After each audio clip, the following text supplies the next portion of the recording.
Welcome everybody, my name's Simon Turner and I'm the campaign manager for Driving for Better Business. And I'm Peter Golding, I'm the founder and managing director of FleetCheck. Over the last few weeks, we've all had to learn to live and work in a vastly different place. Those of you who manage company vehicles or have people who drive for work have got many new challenges to navigate. None of us know how long this is going to last, and when it does eventually start to return to normal, who knows what normal is going to look like. But one of the things we do know is that many of you are in need of some support over the next few months. And I know, Peter, you've been talking to many of your fleet customers over the last few days. What are they telling you about the challenges they're facing? Well, indeed, yes, Simon, you're right. I mean, it is an uncertain time that we're all dealing with, and there is definite need for clarity in some of the key areas. We've seen, obviously, the initiatives brought about by necessity, where initially DVSA have relaxed the MOTs, so people have got an extension of 3 months, which on the practical way, because clearly the testing stations aren't open.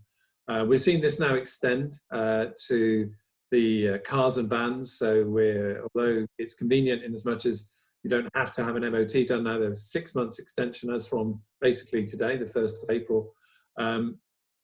But the implications of having vehicles with extended periods of times with inspections brings its own challenges. And also, I think what we are seeing here is perhaps a misinformation, whether it be from social media or whatever else, but people are misinterpreting these relaxations of some rules. And obviously the driver's hours regulations to a degree have also been modified in order to support these essential workers. But these are extraordinary times. It doesn't mean to say, however, that the misinformation that we're seeing circulating, people really have got to recognise still there is this desire and need to comply to the rules. And I'm sure this is an area that you've seen as well, Simon, isn't it? Yeah, it is. And I think that misinformation is particularly confusing when most of the fleets that I'm talking to fall into 3 quite distinctly different categories, and the various relaxations and the various challenges that are being faced are different for each of those 3 groups of fleets. So I think the first group is largely made up of those who traditionally use company cars. So that might be field sales teams or regional managers, management teams, occasional grey fleet users. They're now largely able to work from home, I think. So there's one set of challenges to face there. You've then got drivers of commercial vehicles who largely fall into sort of 2 categories within that group. So you've got non-essential commercial vehicle drivers. So that might involve a mothballed fleet and the drivers of those vehicles furloughed. So you've got one set of challenges for them.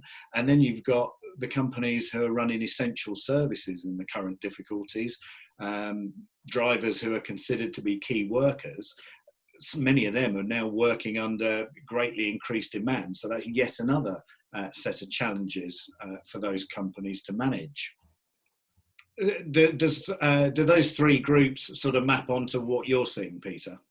Yes, and I think, as you quite rightly said, Simon, these are distinct challenges that they all have got and quite different. And I think it reinforces the reason, and I'm delighted to be working with a collaboration with yourself and Driving for Better Business, and the work we're looking to do together to try and help the industry more than anything else, and delivering support and guidance. And really this would introduce what we're putting together at the moment, where we created a range of COVID-19 fleet toolkits to really drill down into some of these areas. We recognise every single one of you, regardless of whether your fleet is currently off the road, or you're dealing with the challenges of the increased workload. Time, I know, is precious, so what we're very aware of that, and we're working together to deliver succinct messages in a succinct time scale. So I think, Simon, you're just going to give an overview of what those videos will cover. So what you're looking at now is our COVID-19 Transport Toolkit, which are 6 short videos following this one that Peter and I have put together to help you through some of the initial key challenges that you're going to face over the next few months.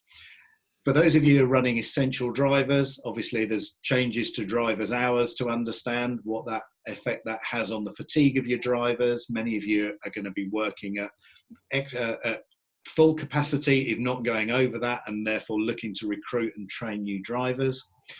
For those of you with non-essential drivers, maybe some of those can work from home, but equally maybe you've had to furlough some of those, so there could be lone worker considerations or mental health issues to deal with there.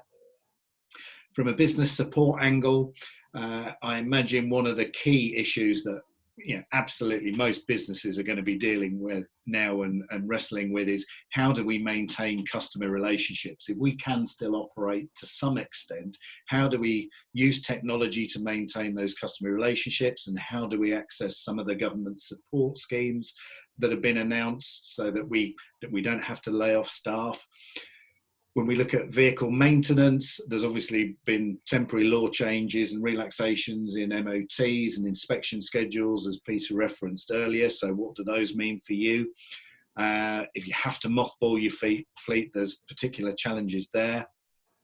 A lot of the fleets I've been talking to, specifically those with more car-oriented fleets, they believe they might be having some time available after the initial panic of adapting to the current situation, where they can sit back and review some of the policies, monitor what's going on, and really start to prepare for a return to normal. But as we said before, what does returning to normal mean? Is it going to be business as usual?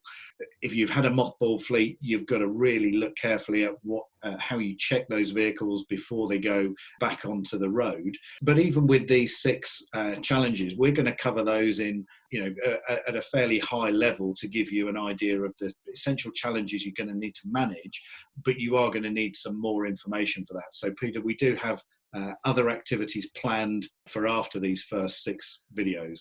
Yeah, I mean, I say, and reinforcing what I said earlier, we're very conscious of people's time, but there is equally a need to go deeper into some of the subjects. Certainly, some of the experts that are out there in the field are looking to help.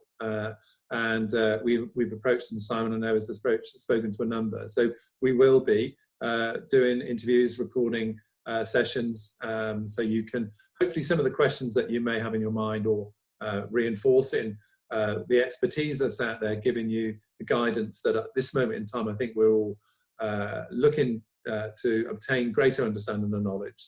So we will be doing that. So watch this space. I think the important thing for us at the moment is we want to do something fast. We want to do something quickly. And again, reinforcing our relationship with DFBB, some phenomenal resource there that's available to everybody. Please, go out there and look at it, look at the DFB website. But more importantly, look out for the next sessions that we're going to go through on the other videos. And I'll let Simon close off this one session. Thank you, Peter. So I think all that remains is to thank you for watching this video. Strongly encourage you to watch the next videos that are coming up, which, as I say, will cover an overview of the key challenges we believe you're going to face over the next few months. Thank you very much, and hope you find the videos useful. Thank you.